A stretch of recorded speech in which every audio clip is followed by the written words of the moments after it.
proposer de travailler ensemble, de rapprocher nos peuples, nos communautés, pour le développement et le bien-être de celles-ci.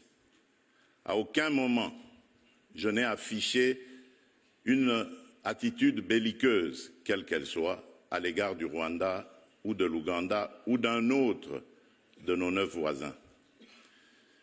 Aujourd'hui, nous vivons cette situation et nous sommes les deux seuls capables d'arrêter cette escalade.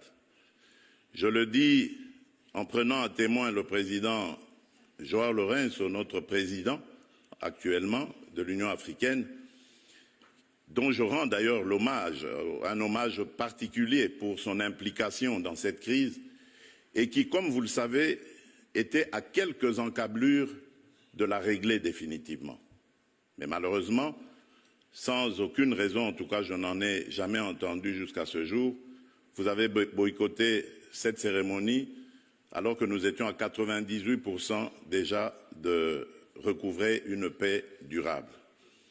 Mais il n'est pas trop tard pour bien faire.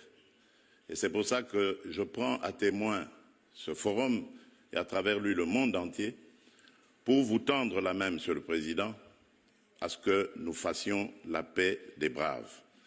Et cela demande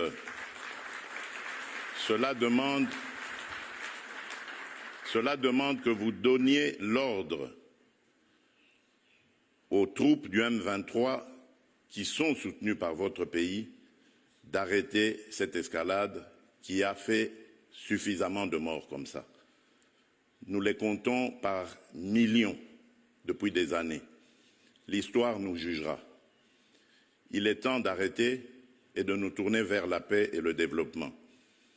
Je remercie le président Cyril Ramaphosa qui est venu à nos côtés, qui n'a pas hésité à envoyer ses troupes, dont d'ailleurs certains éléments sont tombés sur le champ d'honneur dans notre pays, au front, ce qui nous oblige à rester définitivement reconnaissants envers la République d'Afrique du Sud et des autres républiques sœurs de Tanzanie et de Malawi qui avaient aussi contribué à des troupes. Mais je crois que l'Afrique aujourd'hui a besoin de passer à autre chose, Monsieur le Président Paul Kagame, et nous en sommes capables. Prenons simplement le courage de nous regarder en face, de dire ce qui ne va pas et de prendre les décisions les bonnes pour nos populations. Et donc, le plaidoyer que j'avais prévu pour appeler à des sanctions, je préfère le suspendre pour le moment, en attendant évidemment d'avoir la réponse du président Kagame, parce que j'ai vu ici dans la salle également l'émissaire du président Donald Trump, dont je salue l'implication dans la crise qui frappe mon pays, et à travers lui également nos amis et frères du Qatar.